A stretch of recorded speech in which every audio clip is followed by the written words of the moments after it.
आज अयोध्येमध्ये राम दरबाराची प्राणप्रतिष्ठा करण्यात आली आहे। यावर उत्तर प्रदेशचे मुख्यमंत्री योगी आदित्यनाथ यांनी एक्सपोस्ट केली आहे। श्रीराम जन्मभूमी मंदिराच्या पहिल्या मजल्यावरील श्रीराम दरबारासह 8 मंदिरांमध्ये देवांच्या पवित्र मूर्तींचं प्राणप्रतिष्ठेचे साक्षीदार होण्याचा आम्हाला सन्मान लाभला आहे, असं योगी यांनी म्हटलं। तसंच एक भारत श्रेष्ठ भारत या संकल्पनेचा हा शुभ प्रसंग एक नवा भावनिक आणि सांस्कृतिक अभिव्यक्तीचा क्षण असल्याचं सुद्धा योगी यांनी म्हटलेलं आहे। बंगळुरू चेंगराचेंगरी प्रकरणी आरसीबी फ्रँचायझी आणि आयोजकांवर गुन्हा दाखल करण्यात आलाय। काल झालेल्या चेंगराचेंगरीमध्ये 11 जणांचा मृत्यू झाला होता। निष्काळजीपणा केल्याप्रकरणी पोलिसात आरसीबी फ्रँचायझीवर गुन्हा दाखल झालाय। दरम्यान बंगळुरू येथील चेंगराचेंगरी प्रकरणी कर्नाटक उच्च न्यायालयामध्ये सुनावणी पार पडली। न्यायालयाकडून घटनेची चौकशी करण्याचे आदेशही देण्यात आले आहेत। तर पुढची सुनावणी 10 जून रोजी पार पडेल। बंगळुरूमध्ये दुर्दैवी घटनेमुळे आरसीबी परिवाराला खूप दुःख झालंय। या घटनेतील मृत पावलेल्या 11 कुटुंबियांपैकी प्रत्येकाला 10 लाख रुपयांची आर्थिक मदत देऊन त्यांच्याबद्दल आदर आणि सहानुभूती व्यक्त करत आहोत। या व्यतिरिक्त या दुःखद घटनेमध्ये जखमी झालेल्या चाहत्यांना मदत करण्यासाठी आरसीबी केअर्स नावाचा एक विशेष निधी देखील तयार केला जातोय। आमचे चाहते नेहमीच आमच्या प्रत्येक कामाच्या केंद्रस्थानी राहतील। आम्ही या दुःखात एकत्र आहोत, असं आरसीबीच्या फ्रँचायझीनं म्हटलेलं आहे। तर कर्नाटकचे गृहमंत्री जी परमेश्वर यांनी मोठा दावा केलाय। आरसीबीच्या विजयोत्सवासाठी जवळपास 8 लाख लोक चिन्नास्वामी स्टेडियमवर पोहोचलेले होते, त्यामुळे तेथे मोठी गर्दी होऊन बुधवारी चेंगराचेंगरी झाली। या दुर्घटनेमध्ये 11 जणांचा मृत्यू झाला तर 47 जण जखमी झालेले आहेत। परमेश्वर यांनी म्हटलंय, आम्ही विधानसभा बाहेर 1 लाख लोक आणि स्टेडियम बाहेर 25,000 लोक असतील असा अंदाज बांधलेला होता। मात्र आम्हाला 2.5 लाख लोकांचीही अपेक्षा नव्हती। 8.70 लाख मेट्रो तिकीट यामध्ये विकली गेली। यावरून जवळपास 8 लाख क्रिकेट चाहते पोहोचले असावेत असा अंदाज आहे। बंगळुरू येथे झालेल्या चेंगराचेंगरीचा एक व्हिडिओ सध्या सोशल मीडियावर मोठ्या प्रमाणात व्हायरल होतोय। पोलीस आणि प्रत्यक्षदर्शींकडून मिळालेल्या माहितीनुसार या कार्यक्रमासाठी हजारो लोक स्टेडियमच्या आत जमलेले होते। सुरुवातीला या कार्यक्रमासाठी पास सुद्धा देण्यात आले होते, परंतु काही लोकांनाच पास मिळाला आणि जेव्हा सर्वांना आत जाण्याची परवानगी देण्यात आली तेव्हा गेट उघडताच मोठी गर्दी झाली। यामध्ये 11 जणांचा मृत्यू झालाय। दरम्यान विराट कोहलीनं माझ्याकडे बोलण्यासाठी शब्द नसून या घटनेनंतर खूप दुःखी असल्याचं त्यानं म्हटलं। आयपीएलचे चेअरमन अरुण धुमाळ यांनी बंगळुरूच्या घटनेवर प्रतिक्रिया दिली आहे। ते काय म्हणालेत बघूयात।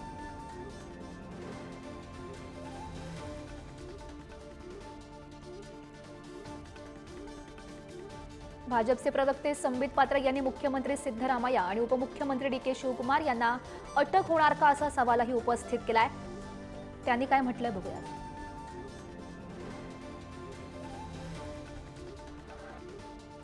अल्लू अर्जुन एक अभिनेता है, स्टैम्पीड हुआ था, अल्लू अर्जुन गिरफ्तार हुए थे। क्या अल्लू अर्जुन की गिरफ्तारी जिस कर्नाटक सरकार ने कराया था उसी आधार पर on the same principle as to why Allu Arjun was arrested, on the same principle will Mr. D.K. Shivakumar and Mr. Siddaramaiah be arrested? Rafale विमानाचे महत्त्वाचे भाग आता भारतात बनणार आहेत। टाटा समूह राफेल लढाऊ विमानांसाठी लागणारे महत्त्वाचे भाग तयार करणार आहे। टाटा ॲडव्हान्स सिस्टम या कंपनीनं यासाठी पुढाकार घेतला। याकरिता डसॉल्ट एव्हिएशन बरोबर 4 प्रोडक्शन ट्रान्सफर करार केल्याची माहिती कंपनीने दिली। हे उत्पादन भारतीय तसंच जागतिक बाजारपेठांसाठी केलं जाणार असून त्यामुळे सरकारच्या मेक इन इंडिया मोहिमेला आता चालना मिळेल। हे भारताच्या एरोस्पेस उत्पादक क्षमता मजबूत करणं आणि जागतिक पुरवठा साखळीला पाठिंबा देण्याच्या दृष्टीनं मोठं पाऊल असेल। भारतीय रिझर्व्ह बँकेकडून पुन्हा रेपो दरात कपातीची शक्यता आहे। अमेरिकेच्या ट्रेझरी यील्डमध्ये घट, विदेशी गुंतवणूकदारांचा खरेदीकडे कल, कच्च्या तेलाच्या दरामध्ये घट आणि डॉलर कमकुवत झाल्याच्या पार्श्वभूमीवर भारतीय शेअर बाजारामध्ये दुसऱ्या दिवशी तेजीचं वातावरण होतं। सेन्सेक्स 443 अंकांनी वाढून 81,442 वर बंद झाला, तर निफ्टी 50 निर्देशांक 130 अंकांच्या वाढीसह 24,750 वर स्थिरावलाय। आज बाजाराला विशेषतः फार्मा आणि रिअल्टी शेअर्समध्ये तेजी होती।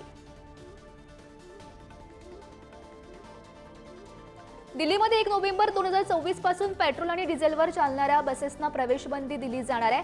एअर क्वालिटी मॅनेजमेंट कमिशनने याबाबत नवीन निर्देश दिलेले आहेत। फक्त सीएनजी, वीज BF6 डिझेलसारख्या स्वच्छ इंधनावर चालणाऱ्या बसेसना दिल्लीमध्ये प्रवेश आता दिला जाईल. जगातील टॉप 20 सर्वात प्रदूषित शहरांपैकी 13 शहरं भारतात आहेत, ज्यामध्ये आसाममधील बायनिरहाट या यादीमध्ये अव्वल स्थानी आहे. त्यानंतर दिल्लीचा क्रमांक लागतो. IQAनं प्रकाशित केलेल्या रिपोर्टमधून ही माहिती समोर आली. त्यामुळे प्रदूषणावर आळा घालण्यासाठी प्रशासनानं हे निर्देश जारी केले आहेत. जम्मू काश्मीरच्या रामबानमधील कटरा सांगळदान रेल्वे लिंक प्रकल्प पूर्ण झालाय. पंतप्रधान नरेंद्र मोदी 6 जून रोजी या वंदे भारत ट्रेनला हिरवा झेंडा दाखवतील. ही ट्रेन चिनाब ब्रिजवरून जाईल. चिनाब पूल हा जगातील सर्वात उंच रेल्वे पूल आहे. तर या वंदे भारत ट्रेनवर स्थानिक नागरिकांकडून सुद्धा प्रतिक्रिया समोर येत आहेत. स्थानिक नागरिक अब्दुल अजीज चांदेल यांनी सुद्धा प्रतिक्रिया दिली आहे. जर इथे रेल्वे सेवा सुरू झाली तर खूप सोयीचं होईल. या कामासाठी आम्ही सरकारचे खूप आभारी आहोत. त्यामुळे सामान्य लोकांना खूप मोठा दिलासा मिळेल असं त्यांनी स्पष्ट केलं. देशात 4 राज्यांमध्ये एकाच दिवसात 100हून अधिक कोरोनाचे रुग्ण आढळलेले आहेत. केरळमध्ये सर्वाधिक 114, कर्नाटकमध्ये 112, पश्चिम बंगालमध्ये 106 आणि दिल्लीमध्ये 105 रुग्ण आढळले आहेत. देशात सक्रिय रुग्णांची संख्या 4866 वर पोहोचली आहे. तर बुधवारी कोरोनामुळे जवळपास 7 जणांचा मृत्यू झाला. महाराष्ट्रामध्ये 3, दिल्ली आणि कर्नाटकमध्ये प्रत्येकी 2 जणांचा मृत्यू झालाय. यासह देशात कोरोनामुळे मृतांचा आकडा 51 वर येऊन पोहोचलाय. पंतप्रधान नरेंद्र मोदी यांनी पर्यावरण दिनानिमित्त वृक्षारोपण केलंय. मोदींनी जनकल्याण मार्ग या पंतप्रधानांच्या सरकारी निवासस्थानी सिंदूरचं झाड लावलं. एक पेड मां के नाम या अभियानांतर्गत त्यांनी हे झाड लावलंय. दरवर्षी पर्यावरण दिनानिमित्त मोदी हे अभियान राबवतात, ज्यामध्ये ते लोकांना आईच्या नावानं झाडं लावण्यास प्रोत्साहित करतात. दरम्यान ऑपरेशन सिंदूरच्या यशाबद्दल मोदींनी हे सिंदूरचं झाड लावलंय. या झाडापासून सिंदूर तयार केलं जातं. पंतप्रधान नरेंद्र मोदी यांच्या अध्यक्षतेखाली झालेल्या मंत्रिमंडळ बैठकीमध्ये स्वदेशी शस्त्रांच्या सामर्थ्यावर भर देण्यात आला. ऑपरेशन सिंदूरमध्ये स्वदेशी शस्त्रांनी आपली ताकद सिद्ध केली असं मोदी यांनी म्हटलं. पाकिस्तानसोबतच्या अलीकडील संघर्षात ड्रोनच्या वापरामुळे युद्धाचे बदलते स्वरूप त्यांनी स्पष्ट केलंय. मेक इन इंडिया शस्त्र सरकारसाठी प्राधान्य असतील असंही त्यांनी सांगितलंय. बैठकीमध्ये भारताच्या सामर्थ्याचं सादरीकरण सुद्धा केलं गेलंय.